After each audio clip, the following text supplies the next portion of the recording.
Thanks for having me back. I can't believe it's a year. Here we are. A year in the world of AI is sort of several lifetimes. I think we've got about an hour in total.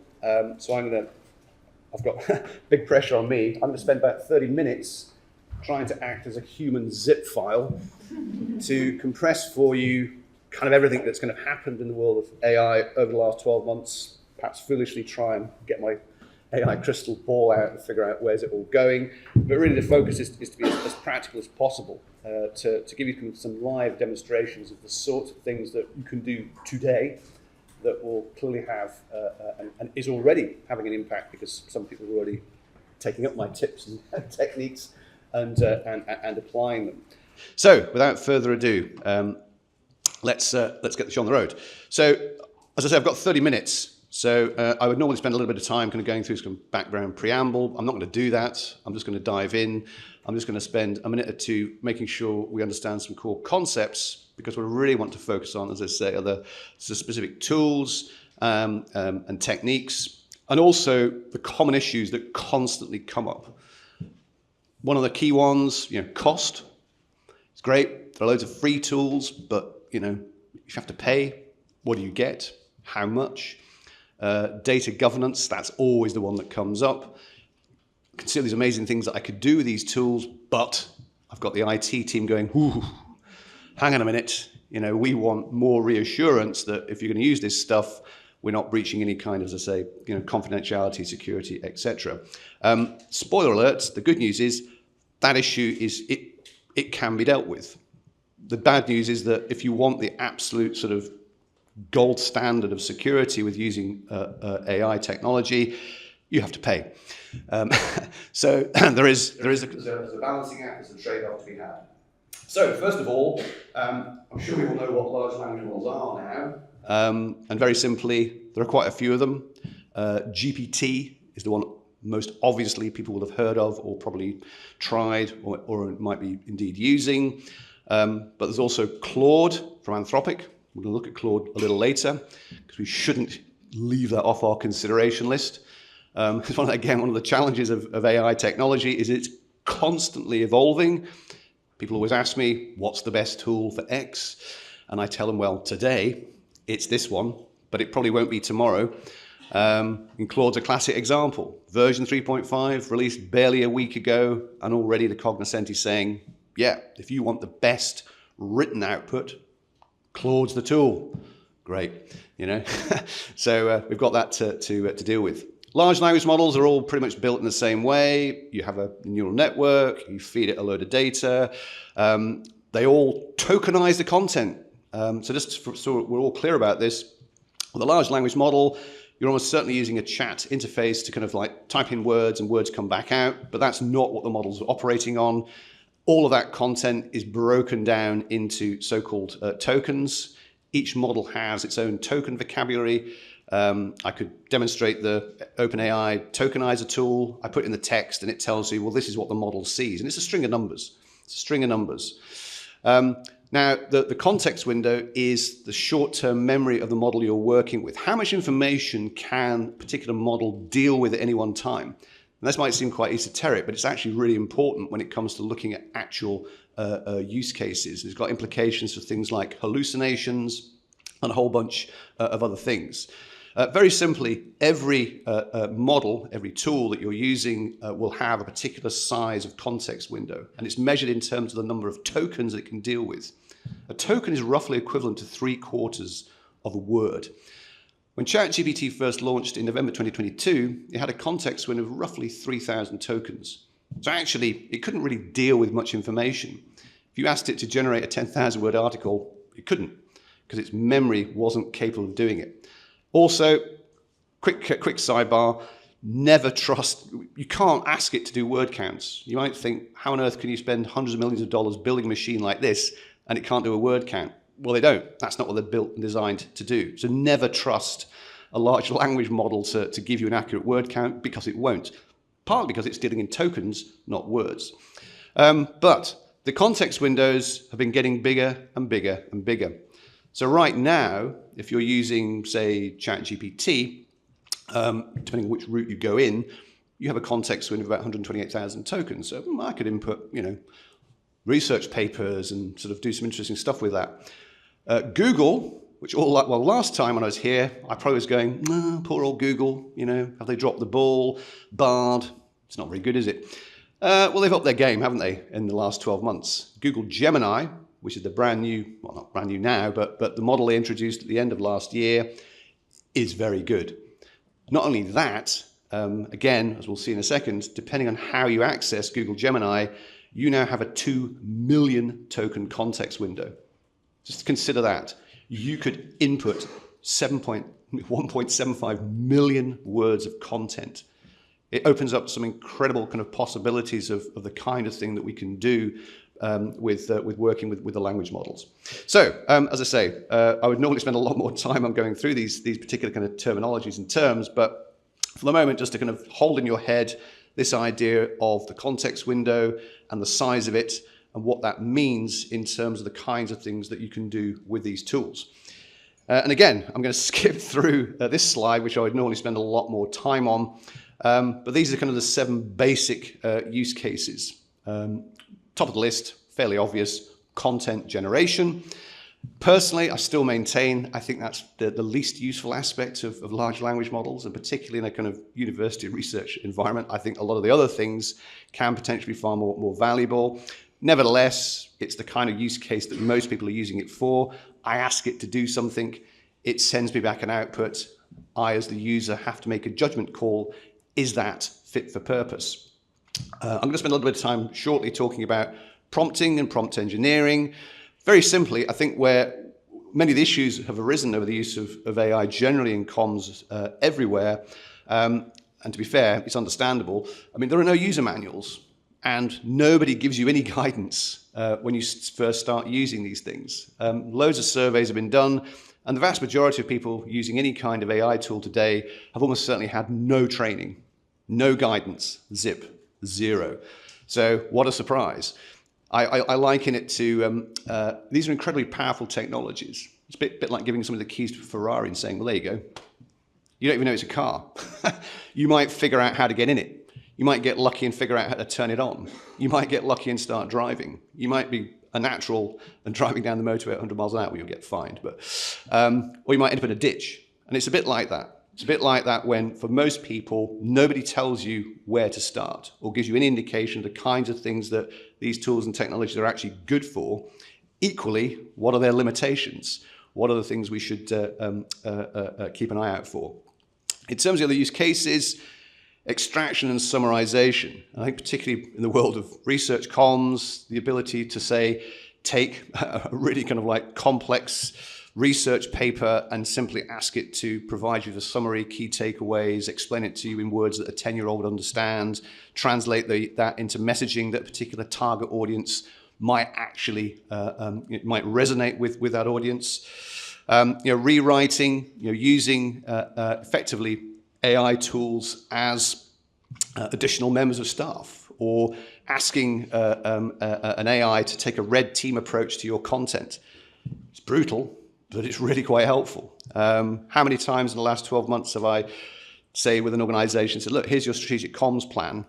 You think you've done a really good job here. I'm sure you have, but let's give it to the AI model and say, right, pull it apart. What have we missed? What are the assumptions we've made? What else could we have done? Woo, back it comes. Whoa, thanks. Yeah, but it's helpful, isn't it? It's like, yeah, I hadn't thought of that. That's actually quite useful. Question answering. Just so we're absolutely clear, never use a large language model as an encyclopedia, because they're not. Nevertheless, you can ask questions, as I say, such as questioning assumptions and so forth. But we should always remember that large language models on their own have absolutely zero concept of the outside world. Currently, they have no reasoning capabilities.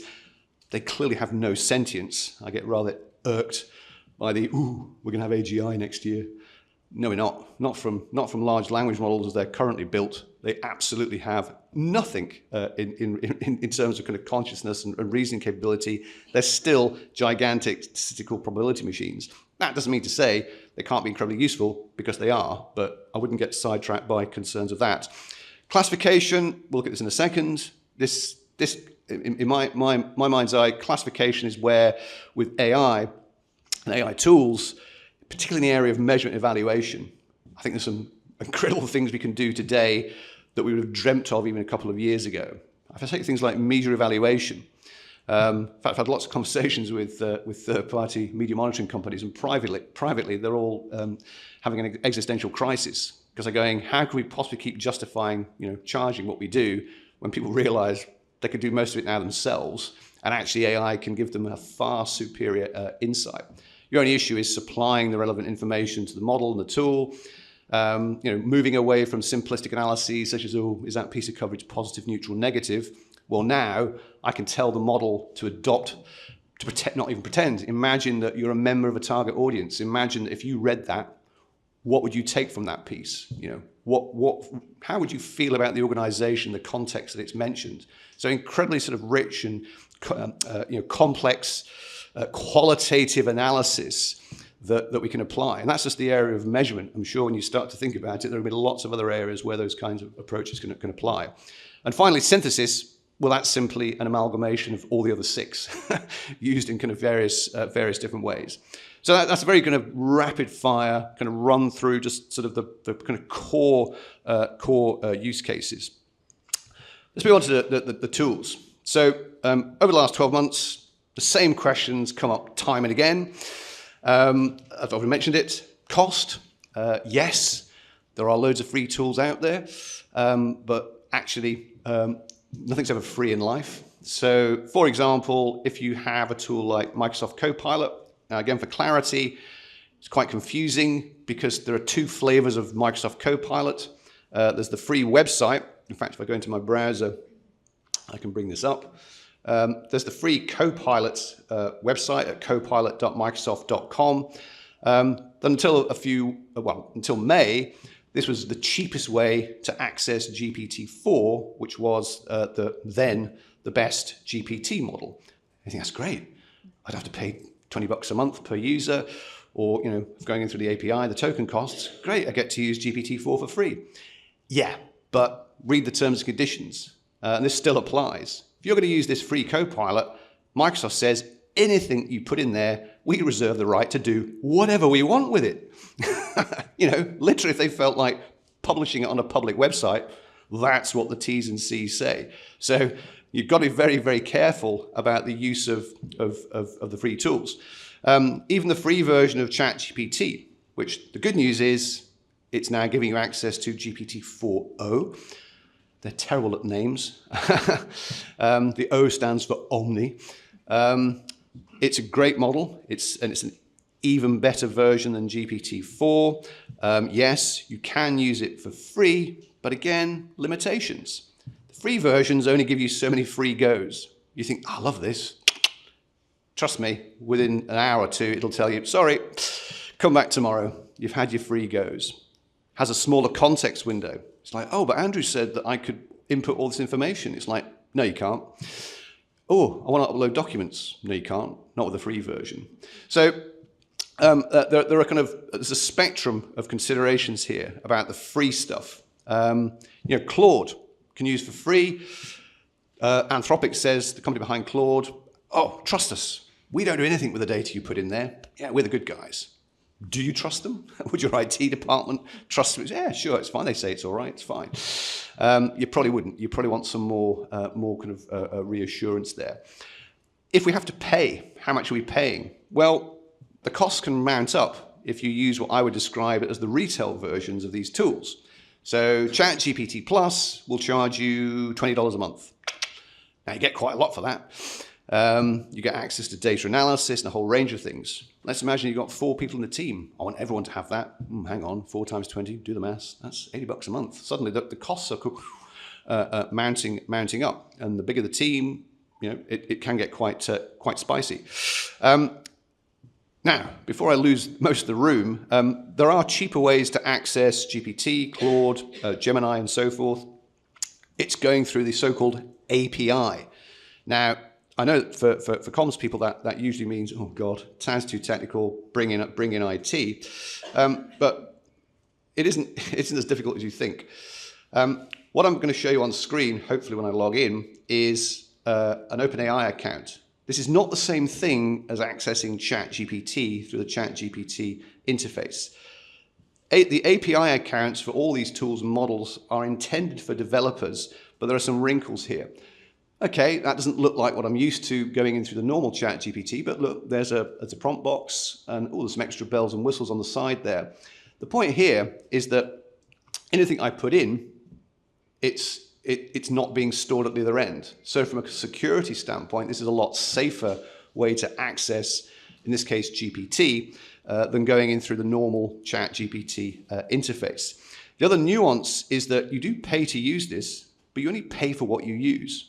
It's a pay-as-you-go approach. So you pay based on the number of tokens that you send and the number of tokens that come back. And I think I've got here a really useful website which gives you a way to estimate your costs before you spend any money. So it allows you to input things like how many team members we got, what kind of uses are we going to put the tool to, and it will suggest to you the appropriate model based on the cost. If you want the smartest one, well, GPT-4, but look at the cost. It's estimating that for 2 members of staff having around 5 conversations a day with kind of medium kind of level interactions with the LLM, etc., it's going to work out at about $10 a month. That's still cheaper than $20 a month, isn't it? But what's the cheapest? Wow, look at that. Gemini 1.5 Flash is only $1.47. Now, is Gemini Flash as good a model as GPT-4o? Not for everything, but for certain use cases, if you're faced with paying 14 times less, I think you're going to kind of not object too much to that. Anyway, the bottom line is this. I think that more often than not, you often find that it's the IT department that is acting as that's unfair. They've got legitimate concerns, but if the comms team could approach them and say, look, guys, with all respect, even you don't have AI expertise either, do you? And there clearly are ways to give us access to these technologies to allow us to use them, which do have much higher levels of security, much greater control over the actual cost of using them. So I've been urging everyone for over 12 months, what have you got to lose? Create an API account. It's not that difficult. For both GPT, for Claude, and for Google Gemini. Have those conversations with IT. Again, they may still come back and say, look, we still want a higher level of assurance on the security and governance issues. Well, in the case of OpenAI and GPT, they have launched ChatGPT for Education. What is that? It is a version of ChatGPT Enterprise, which is the most expensive version of GPT. It's $60 a month. It's a minimum 1-year contract and a minimum commitment to over $100,000 a year. Now, of course, you go, oh, well, that's right off the table. That's never going to fly. But GPT for Education, although they haven't actually said what the discount is, there's going to be one. So again, that might be another sort of option to throw into the mix that says, look, if you really want us to be totally reassured that if we put in stuff, it's going to be totally secure, that's a possible option. But the API route, I still think, is the halfway house. It offers a whole range of ways of being able to utilize these technologies more safely and with greater control of cost. So the tools. I mean, this slide could have like 2,000 sort of logos on it. But to be brutally honest, the vast majority of AI tools out there, when you look under the hood, are almost certainly using one of the kind of key foundation models from either OpenAI or Anthropic or Gemini. There's a whole open source arena. To be brutally honest, with open source, on one level, sure, using an open source model it certainly gives you much more control over security because, well, it sits on your machines and your systems and nothing goes anywhere. That's good. But there's the cost really is the kind of expertise required to kind of turn that into something usable by normal human beings. And that's a kind of gating factor. Nevertheless, your organizations may well have that kind of expertise in-house to kind of go that particular route. But I think on the whole, most people are going to use one of the 3 big kind of common vendors to do that. Just for completeness' sake, if you do want a kind of cheap and easy way of just trying all these things out, Po.com. Anybody using Po.com, aware of Po.com? Oh my goodness. Not a single hand. That is insane. Okay, right. Po.com is basically a portal that gives you access to all the main models and all the open source models. You can use it for free up to a point, so it's an opportunity to test them all out. Maybe you want to try it for something, you think, well, who's best? Is it GPT? Is it Gemini? What about Mistral? What about Llama? Who knows? Maybe Llama might turn out to be fit for your particular purpose. So Po definitely is, I think, the best way to try all these things out, safely and inexpensively. Quick sidebar.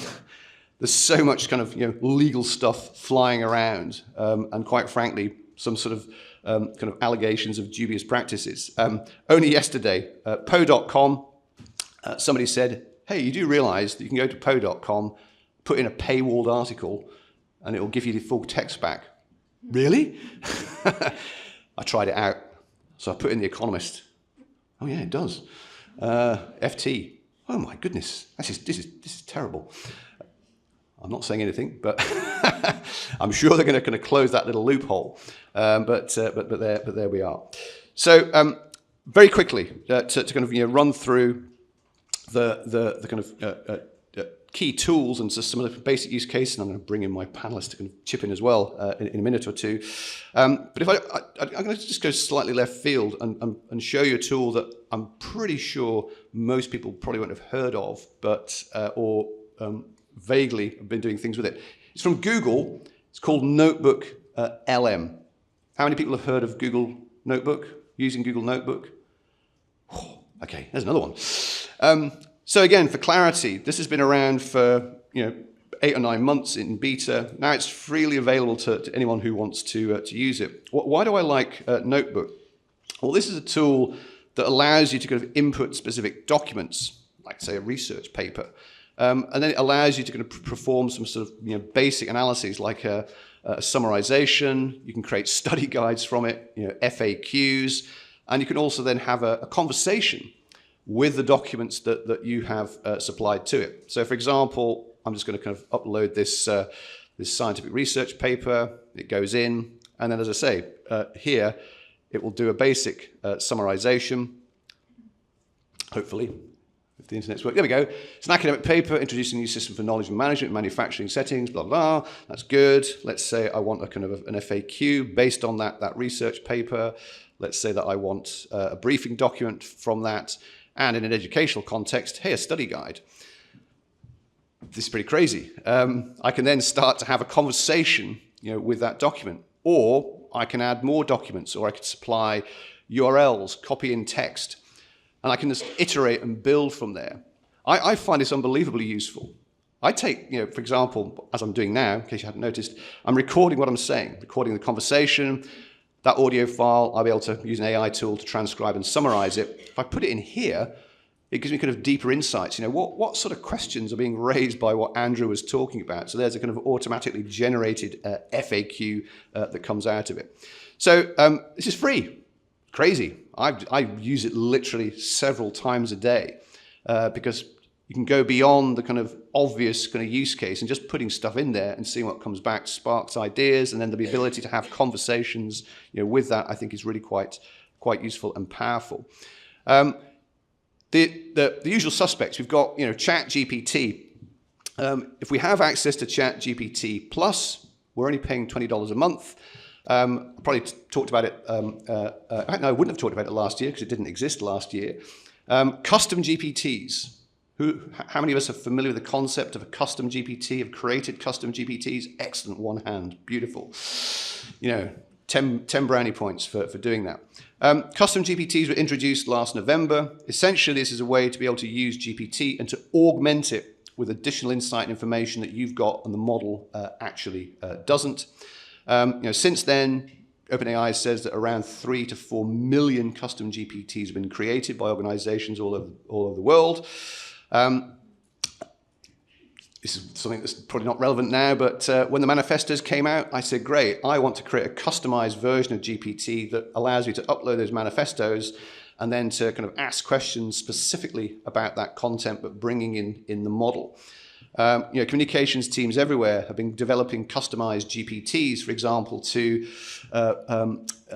support drafting press releases. Rather than just going to ChatGPT and saying, draft a press release about X, you can now supply it with your style guidelines, additional information that you've got, the model doesn't or really shouldn't have, and then being able to kind of have a far more tailored response to your output. The other kind of nice thing now about custom GPTs that came into play just over a month ago with the release of GPT-4o was, prior to that, to create a customized GPT, I need a paid account, $20 a month. If I want to share that customized GPT with other team members, previously they would have to pay as well. But now they don't. You can create custom GPTs with a single $20 a month account to create customized GPTs that can be used by the rest of the team free of charge. I think this opens up a real, it's lowering the barriers from a cost standpoint of looking at specific use cases and purposes. Your big challenge now really is to try and think of, well, what could we use this stuff for? What benefits will we get? I mean, beyond just efficiency. It's kind of sitting back and thinking, what are our current workflows? Where are some of the kind of pain points where we'd really love to reduce the time we spend on doing this stuff, and customized GPTs could be applied to it. Thinking about, well, what are the information that we've got that the model almost certainly doesn't or shouldn't contain in it, but by being able to augment that, we get a far superior output. The hallucination issue with LLMs, well, you get hallucinations when you're kind of asking it to do stuff that it's having a guess at.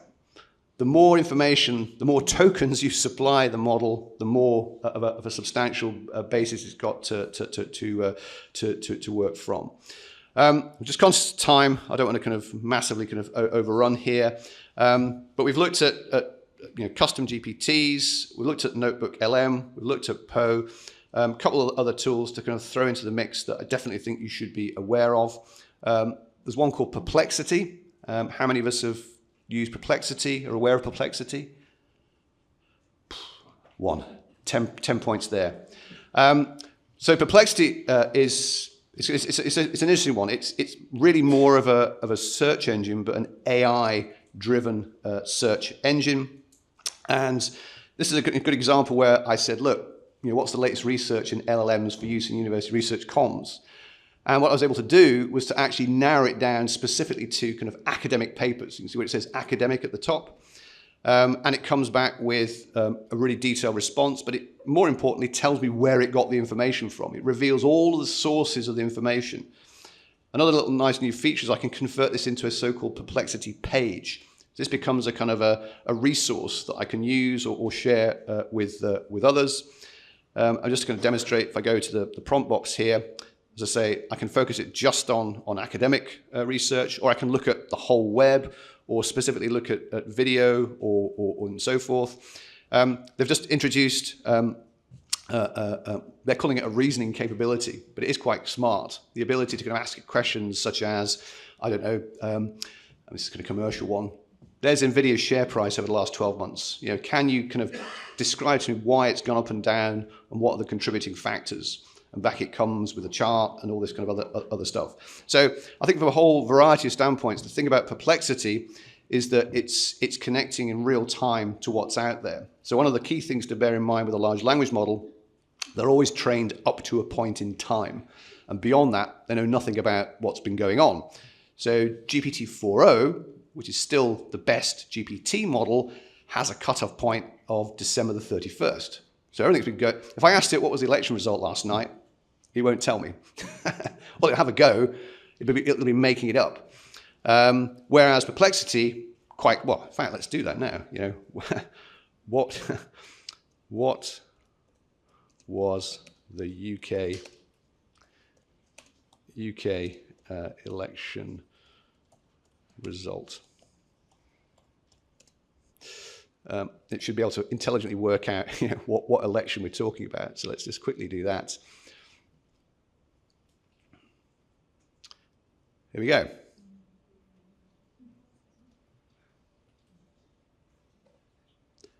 Going to convert that to a page. and I can update it. If I share it with others, they can ask questions about it and so forth. So I think Perplexity is definitely a tool that you want to have up your sleeve. Finally, one other one that I think you should definitely be aware of. This is Google's AI Studio. Again, it costs nothing to set up an AI Studio account. This gives you access to the 2 million token context window. This allows you to input gargantuan amounts of background and data and information. The subtle nuance here is that when you're inputting that information into the context window, it is truly taking into account all of that information. Custom GPTs, I can supply lots of documents. Well, here's an example. Here was the Supreme Court ruling on Trump versus the US. Huge document. I could create a custom GPT to interrogate that, but 60,000 tokens, that's already using up half of the context window. I could ask some more questions about it, but I'll run out of memory pretty quickly. I've got 2 million tokens here. Wow, I can go to town. Hilariously, when I input this into AI Studio, it thought that the document I'd input was a fictional case. So there is that. To be fair to the AI, you couldn't make this stuff up, really, could you? But again, I can't stress it enough. The ability to input huge amounts of information to get the model to be able to truly kind of consider all of that context when you're asking it to kind of respond to you. And again, there are so many use cases that it could be applied to there, whether it's coming up with a comms plan, creating content, and so on and so forth. And quite frankly, the only way you can really discover the best use cases for your own particular circumstance, of course, is to kind of start using them. Again, using AI Studio, this is effectively accessing through the API. It's more secure than if you were kind of going through the kind of consumer retail version of Google Gemini, which is available for $20 a month. This, I'm only paying for the token costs. How much did it cost me to put 60,000 tokens in there? Fractions of a penny. Fractions of a penny. So your money goes a lot further by using things like AI Studio or the OpenAI account. Okay, I think, I'll come back to prompts. I want to bring my fellow panelists in here because I've clearly gone over time in terms of my talk. I hope, as I say, it's a bit of a zip file. My word count per second is way too high, but I am recording this. I, of course, will create a custom GPT. So if you would like to have a customized GPT based on this session that you can then interrogate at a later point, free of charge, be my guest. Excellent. Thank you. So, any thoughts from my co-conspirators on stage here about what we've looked at on your own use cases and personal experience? Thanks. I mean, that was kind of really helpful. It's made me realise how unsophisticated my use of AI is. I mean, I kind of barely use it. And I guess one of the issues we have as comms professionals is keeping abreast of all of this. I mean, it is quite overwhelming. I mean, at the moment, I tend to just use kind of ChatGPT to explain things in simple English. I mean, that's roughly it. One of the things I think does concern me is more like, so you're talking about the custom kind of ChatGPT, getting it to, putting in your star guide, getting it to write a press release for you. I think we have to be careful about, I mean, it's brilliant to be able to use AI as a tool to improve our efficiency, but we have to be careful that it doesn't replace us. So at Cambridge, we've done quite a bit of work kind of creating a set of guidelines for how we use AI. And one of the kind of key points of that is that we will never publish content that is 100% created by AI, whether that's kind of a press release, a tweet, or an image. And I think that's partly to kind of protect ourselves. And also we think, well, it's important to invest in our skills rather than thinking, let's just use AI to kind of to replace it. And I apologise if I didn't make that clear. At the end of the day, absolutely, ultimate responsibility lies with the human being using the tool. Delegating 100% of responsibility to AI, you're absolutely right. That is not a good idea. But the intelligent use of it can clearly lead to efficiencies, time savings, and for me, the exciting bit is kind of opening up new ways of looking at things that we hadn't even thought of before. We're all being asked to do more with less. Isn't that true? The huge pressure on us to do more with less. The thing all of us don't have enough of is time.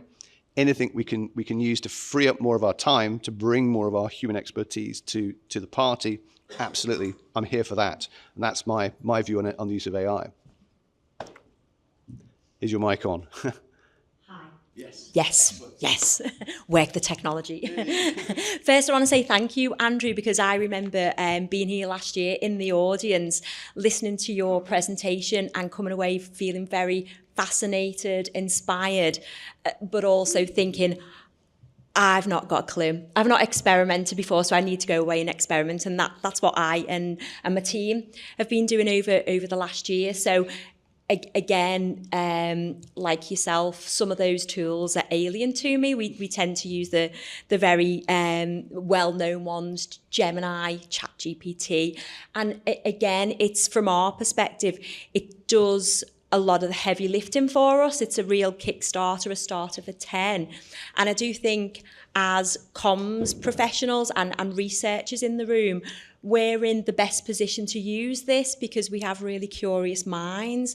So asking the right questions is really important. That's the best way you get a lot out of AI. So I think don't be afraid of it in this room. Use your curious skills to get the most out of AI. Yeah, I mean, it's a cliche now, but true. But the fact is that none of these tools come with user manuals. I said it already. The vast majority of people had zero guidance and training on how to get the best out of them. So it's a bit kind of chicken and egg. It's a bit of a paradox, and it is true. Once you actually begin to use and interact with these technologies, then that's how you really get the ideas about where it can apply in your own use case. We should take some questions from the floor, I think, really. I'm hoping there are some. Yes, there's some hands going up. Have we got microphones that can be distributed to people? Do you want to borrow mine? This one's working. My mic's gone off. Oh, no. I'll have to talk louder. Keep talking into it, though, please. Keep talking into it. I'll keep going. There we go. So this is a really basic question from your second slide. I really apologise. You mentioned that one of the 7 good uses for AI would be to summarise or so I'm going to check back, make sure I got it right. Summarise or extract from a paper. Yeah. Can you trust the outcome? So my job, I read economics research papers, I produce a news item or a press release. If I get the AI to do it, can I trust what that has done, or do I still need to read the paper and make the judgment myself? Because I'm having an argument at work about. Sure. Yeah. So to cut to the chase, it's all in the context window. When the context window contains all of the content, then the hallucination kind of or the potential for hallucination kind of goes down. Is it eradicated completely? I'm not going to claim that. But it's the subtle difference between kind of putting it into something like GPT with a relatively small context window or Gemini. There's a test called needle in a haystack, which is applied to language models, where you kind of, in the case of Gemini, somebody put in 500,000 words and then inserted a line to see, can it find that one line? I've put it in randomly, this massive text. You try that with GPT with its smaller context window, doesn't work. Gemini, yeah. Nailed it. So again, the point here, these context windows are going to keep getting bigger. Gemini's up to 2 million.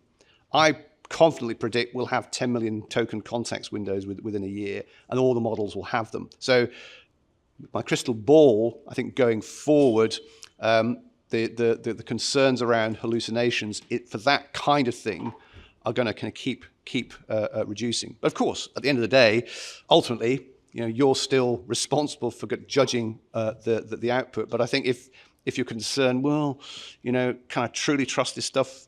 If you're using, as I say in this case, Gemini's 2 million token context window, you've got less to worry about than if you were attempting to maybe try and do that with, well, even with a kind of off-the-shelf retail paid tool.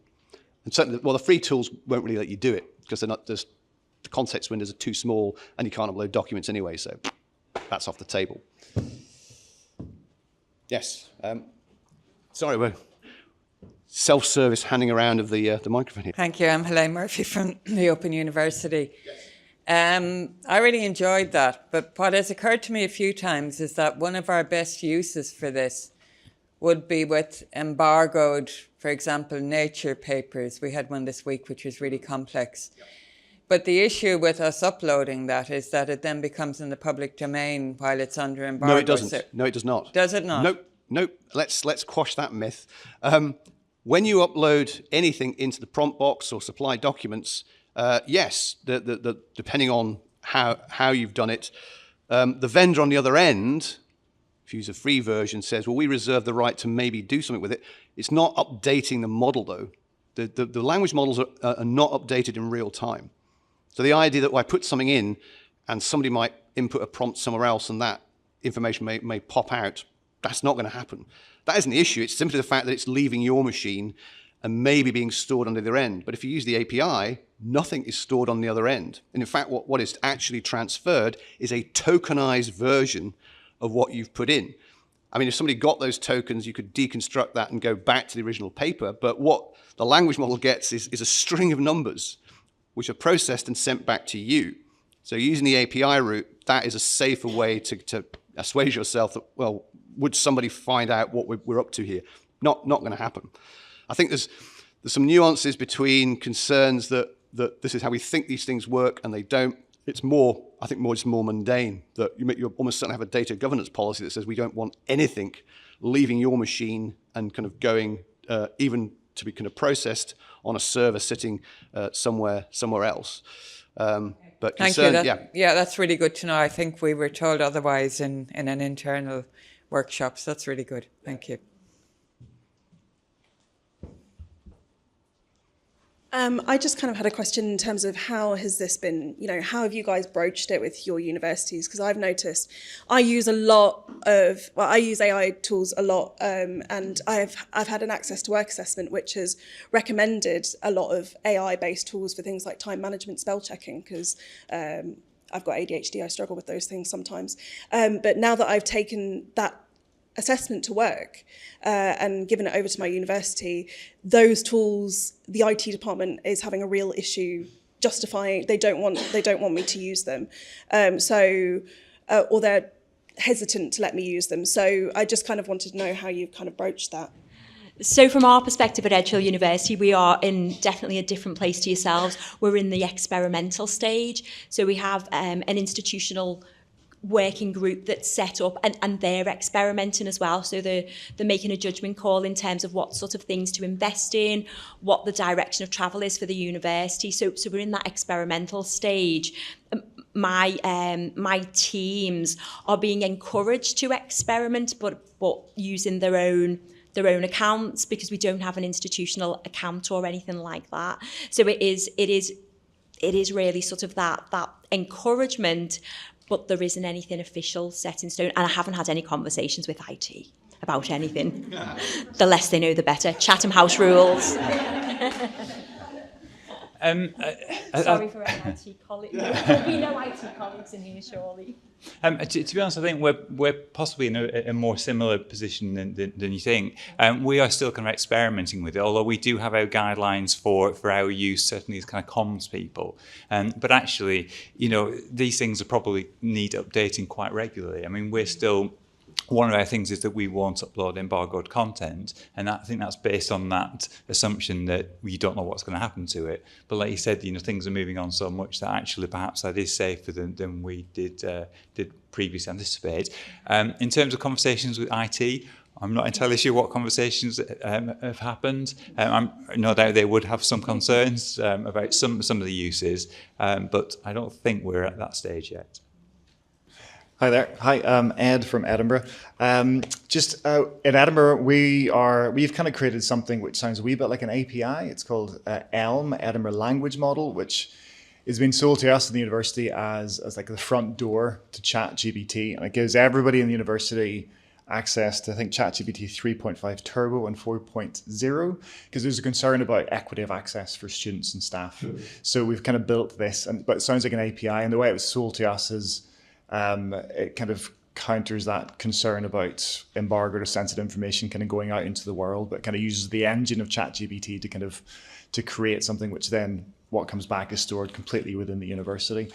From your perspective, is that a risk for us in terms of hitching our wagon to just one kind of platform, ChatGPT, as opposed to Gemini or kind of any others being developed? Well, is it a risk? All I'd say is that you're denying yourself a pleasure of of potentially accessing the best of breed at any given point in time. So, for example, and with all respect to your IT people, it just feels to me, well, they're using the API. they're using the OpenAI API to provide you with access to the various tools, and that means that they can control the cost. You can say, hey, Ed, we could give you access to GPT-4o, but it's a lot more expensive. We want to we don't want you running off and running up a huge bill. So I can see where they're coming from. But rinse and repeat. You could do that for both kind of Claude and Gemini. Same concept of giving people access to these different models to be able to use them in ways that you're familiar with much more control over cost, and because to get techie about it, all these APIs are stateless APIs. Tokens go that way, tokens come back, but nothing is stored at the other end. You would have to opt in to agree to allow the vendors to store your tokens at the other end. It's the difference between the consumery retail versions where the default is you have to opt out.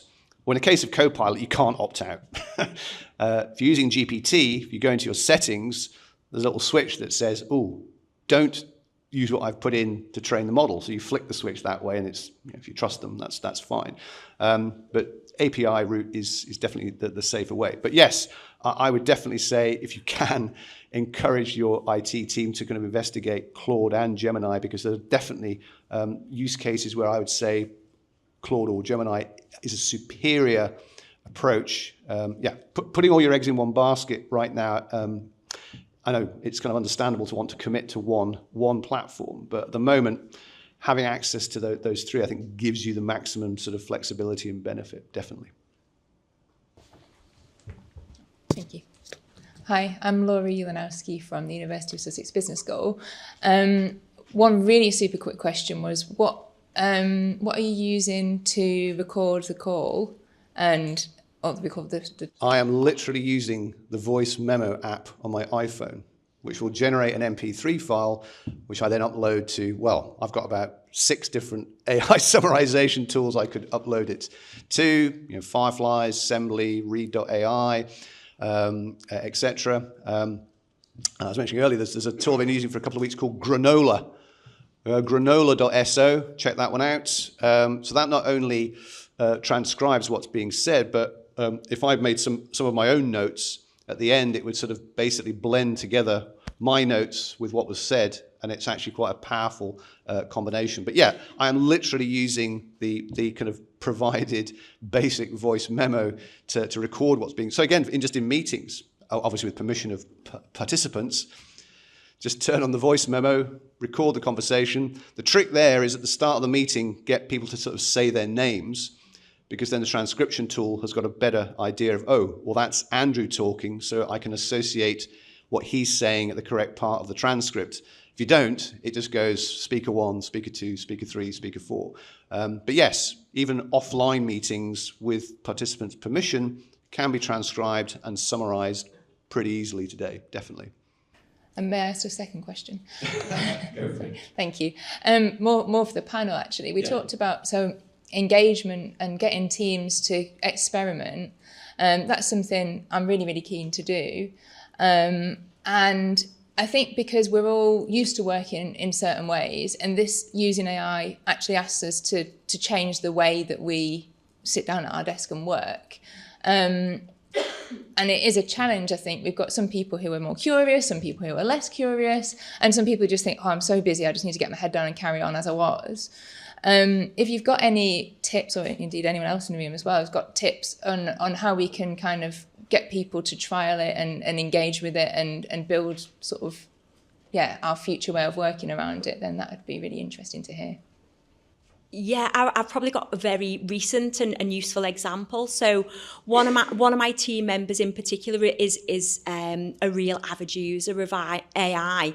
So I asked him to host a session with the entire team, talking about how he uses AI, giving examples of AI in his role. But I asked him to think about different aspects of the team's work, because my department, it's quite a diverse I have a diverse portfolio, so it includes corporate events, alumni relations, public and political affairs, internal comms, as well as the, the media, PR, etc.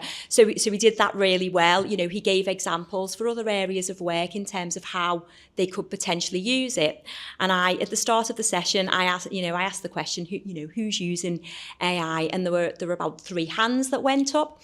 And then at the end of the session, I said, who's going to go away and experiment with AI? And they all put the hands up. So it opened their eyes to the possibilities. And I'm not saying you have to use this. It's sort of broadening horizons, really, and that encouragement from me has worked, I think, pretty well. I do have a member of the team in the audience, so Becky might want to say, you were one as well that's been converted, I think it's fair to say.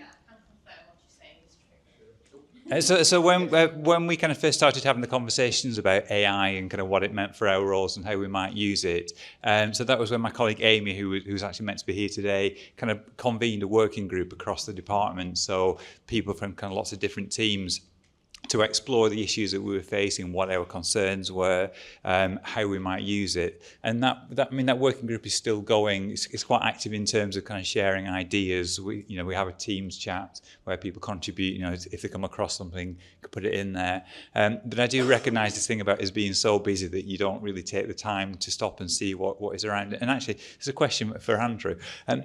What's the easiest way to keep up to date with what the most up-to-date AI tools are? Okay. Well, no surprises, AI. No, but in all seriousness, I use tools like Feedly, which on one level is a kind of simple RSS reader, but it's got AI inbuilt. So I wake up in the morning and Feedly's found 300 or 400 possibly interesting articles to look at. It's like, blimey. AI, of course, over time has learnt the kinds of things that it thinks are most likely to be of interest to me. So it absolutely reduces that from 300 or 400 to sort of 10.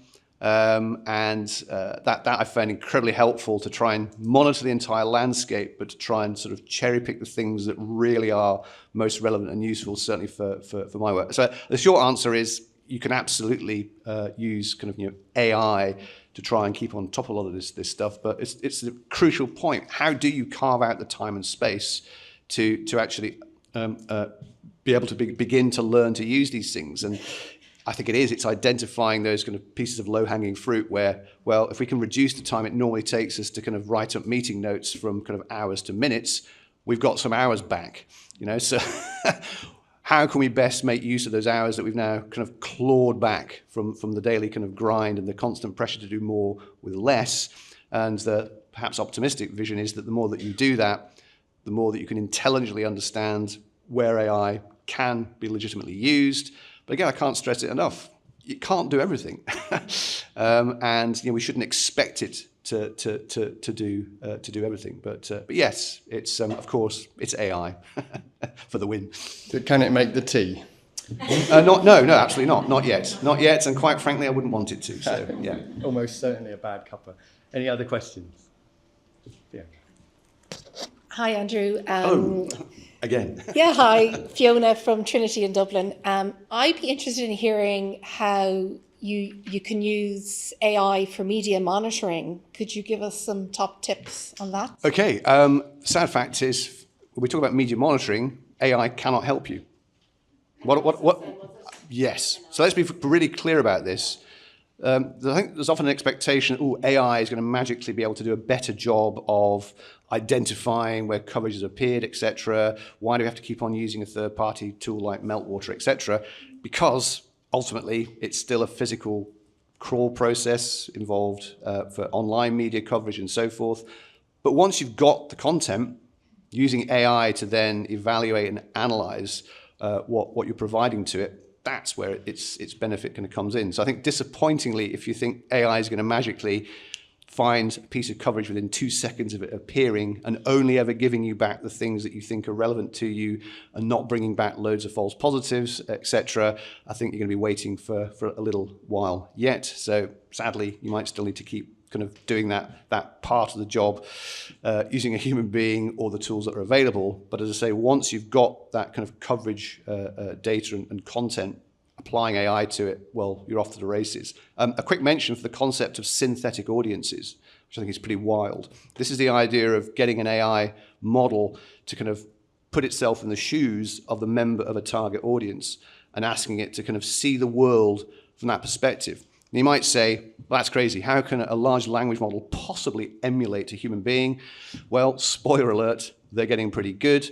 In fact, there's a company that launched, well, it launched last year. A couple of ex-LinkedIn employees went into stealth mode. They have created a business where they're supplying these synthetic audiences to, Ernst & Young.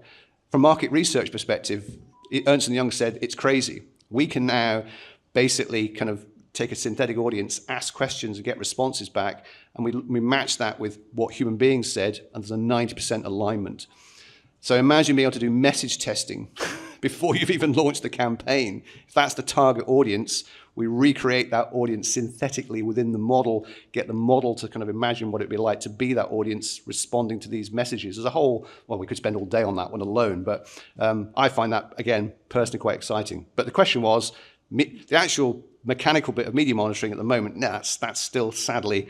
What would you use for media analysis then? What would you recommend? Take your pick. Popping in an Excel spreadsheet then, is it? Yeah, I mean, strictly speaking, to get a bit techie about it, because the language models on their own can't do that. They need to be supplemented with additional tools, so browsers, for example, but they're not actually crawling the content. What you want is a crawler to crawl all of that web content to supply that to the model. It's very hit and miss if you just rely upon, say, ChatGPT Plus and assume, well, I've got a spreadsheet here with the URLs. I'm assuming that ChatGPT can go and read the content of that URL. It doesn't really do that.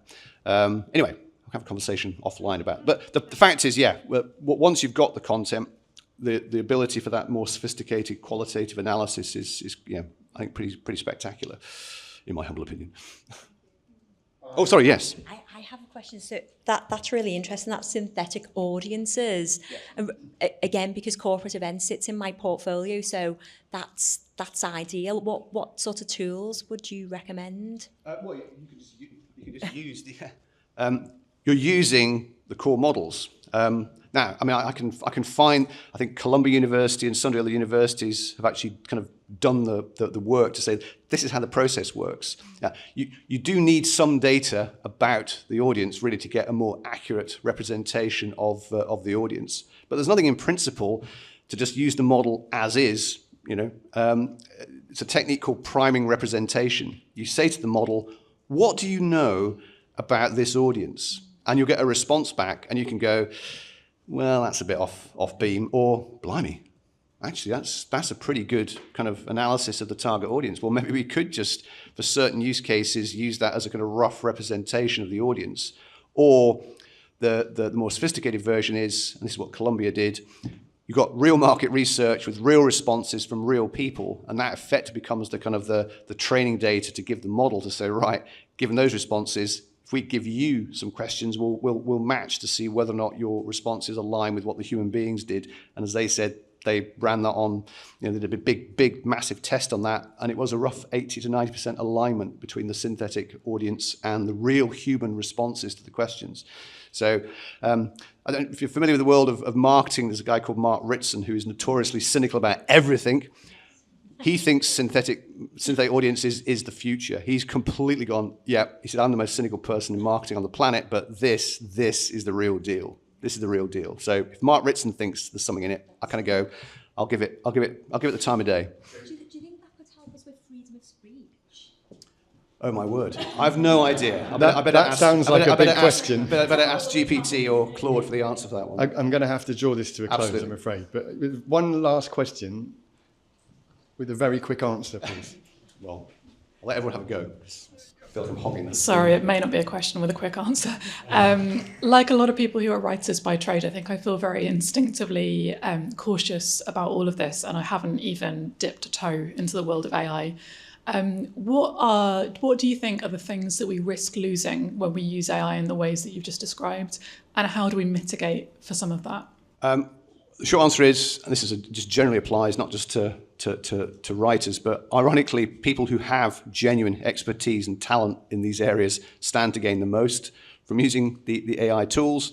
I think the big danger, it's other people who think I can just push a button now and I don't need somebody with that expertise to do it. But that's quite the opposite. So I know it's just my personal view, but yes, people who know what they're doing, you're better placed to evaluate the output, the written output of a model than somebody who does not know what they're doing. So yeah, I definitely think there's still room for that. Thank you very much. Thank you very much to all the questioners. Thank you very much to our panelists. Thank you very much, Andrew.